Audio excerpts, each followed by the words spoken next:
I firmly believe that there are very few recommendations that are universal. Every single body is different, and there are so many ways that even when we believe we are eating or behaving in a healthy way, that our body can respond in unexpected ways.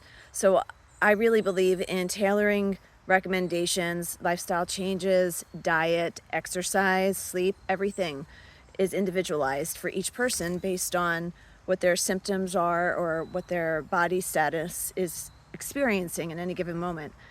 But with that said, if I had one universal recommendation to make to everyone, that would be clean, filtered water.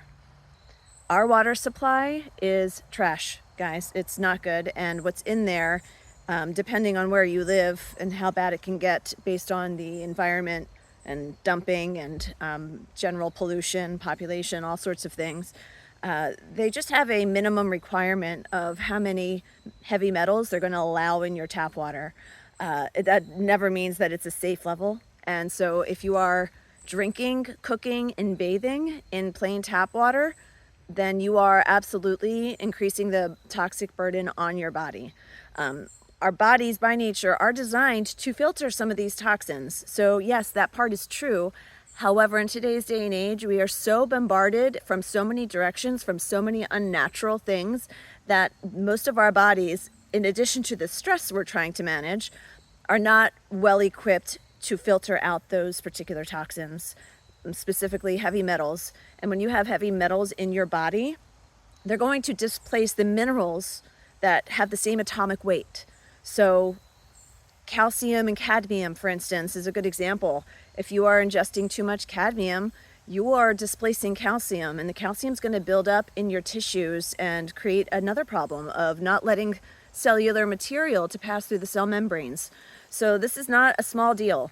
For me, and this is for ages now, a reverse osmosis filter has been a top priority for me and my family. I've never been without one.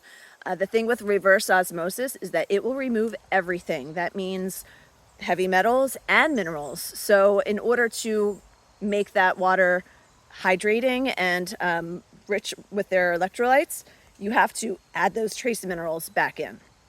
You have to add those trace minerals back in. You have to add those trace minerals back in. I do that by buying a product called trace minerals and adding it back in. That's what I'm doing now. Previously, I had an under-counter filter, which doesn't fit my current house. So that particular filter had a final stage of the filtration process that actually added those minerals back in through that filter. You can also get more affordable options just to make some difference in that toxic burden, which includes products like a zero filter, and Berkey is another favorite. There are a few others. I'll list them in my in the comments, in the caption. That said, bathing is another, potential problem that I live in the country, y'all.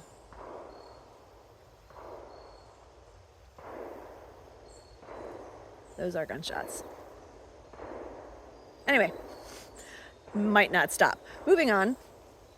You can use a well-filtered fridge system, that a filter that goes in your fridge, like a zero water filtration system. However, I highly recommend that you don't trust your refrigerator filter, the one that comes with your fridge. Those are just carbon filters, and they're going to take out the chlorine and the fluoride, but they're not going to get the heavy metals. So if you're trusting that to do your filtration, it's really not enough.